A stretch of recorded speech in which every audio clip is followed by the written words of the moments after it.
Hey everyone, and welcome. Today, we're going to dive into the big ideas behind the book Cultural Bridges. It gives a really sharp diagnosis of a huge challenge facing the modern church, but more importantly, it lays out a practical, spirit led path forward. So, yeah, let's get right into it. So, right off the bat, the book hits us with a pretty stark observation. The church, which for centuries was literally the heart of community life, now often feels like it's been pushed to the sidelines. It's trying to find its footing in a world that's, well, pretty skeptical and has all these shifting values. This raises a massive question. How can the church regain its voice and relevance, not by just shouting louder, but by moving in a totally different way? So, why does it even feel like the church is on the margins? Well, the book's core diagnosis is that a lot of congregations feel sidelined simply because the cultural ground has completely shifted underneath them. What used to work just doesn't seem to connect anymore. And here's what's so insightful. The book argues that the solution isn't just another new program or a slicker service or some brilliant marketing campaign. Those are just surface level fixes, kind of like slapping a band-aid on a deeper wound. The real issue goes way deeper. It's a spiritual challenge that demands a fundamental shift in how we see things, a rediscovery of our core identity. And that, right there, leads us to the book's huge central idea. The way forward isn't about us trying to invent something brand new. It's about learning to see and then join what the Spirit of God is already doing out there in the world. It's a call to shift from being a static institution to becoming part of a living, breathing divine movement. And this isn't some radical new concept. Faith was never meant to be static. I mean, think about it. From Abraham packing up and leaving everything he knew, to the Exodus from Egypt, to the incredible missionary journeys of the Apostle Paul, God's people have always been a people on the move, called to follow wherever the Spirit leads. The church was born in the fire of Pentecost, not in the quiet, dusty halls of a museum. Okay, so if we're supposed to join this movement, how do we actually do it?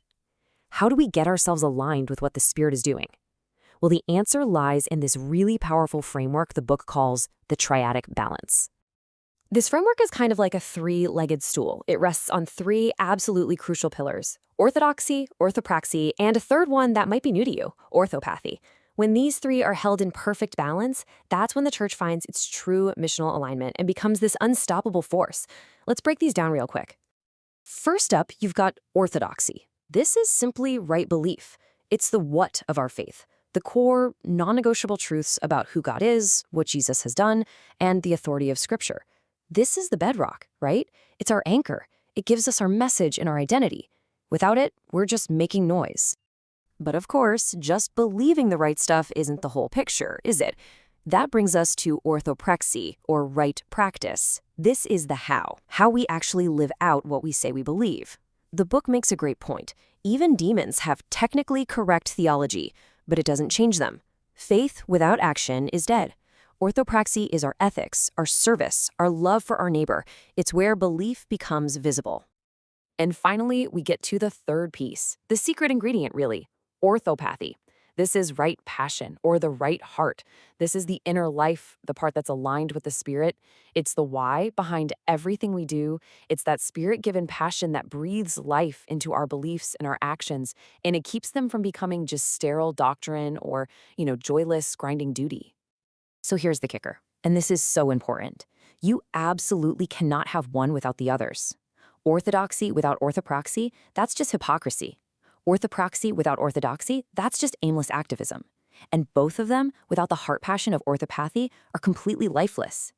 True, powerful missional alignment happens right there in the middle, where right belief, right practice, and right passion all come together in this dynamic, spirit-filled harmony. Now, what does this amazing triadic balance actually look like in the real world? Well, it looks like building cultural bridges. It means we have to move out into our communities, not to conquer them, but to genuinely connect with them. This slide really gets to the heart of two totally different ways to approach mission. On one hand, you've got colonization, which is basically forcing your way of doing things, your culture, on someone else. It's about building walls. But on the other hand, you have contextualization. And this is the beautiful art of translating the timeless gospel into the timely language, symbols, and stories of the people we're trying to reach. It's all about building a bridge, not a fortress. And if you're looking for a perfect example of this, a masterclass in bridge building, look no further than the Apostle Paul. When he got to a place like Athens, he didn't just storm in and start denouncing all their idols. No, he did something much, much smarter and more sensitive. I mean, just look at how brilliant this approach is. Paul started where they were. He walked through their city, he paid attention to their culture, and he actually acknowledged their spiritual search. He even quoted their own poets. And then he finds this incredible point of connection, an altar dedicated to an unknown God, and he uses that as the starting point, the foundation for a cultural bridge straight to the gospel. He met them on their own turf. It's amazing. So, all of this, the balance, the bridge building, it all points to this one final powerful vision. The church is called to be a movement, not a monument. So, what's the real difference here? Well, a monument, it's all about maintenance, right? It's about looking inward, polishing the brass, preserving tradition. It's safe, it's static. But a movement? Oh, a movement is messy. It's alive. It's focused on multiplication, on looking outward, on pioneering new frontiers for the gospel.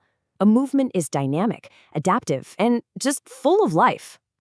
And the whole point, the ultimate goal of being a movement, is to empower every single believer to become a fruitful, reproducible disciple maker. The mission isn't just for a handful of professionals. It's a call for everyone to participate in what the Spirit is doing. It's about unleashing the entire church to get in on the mission.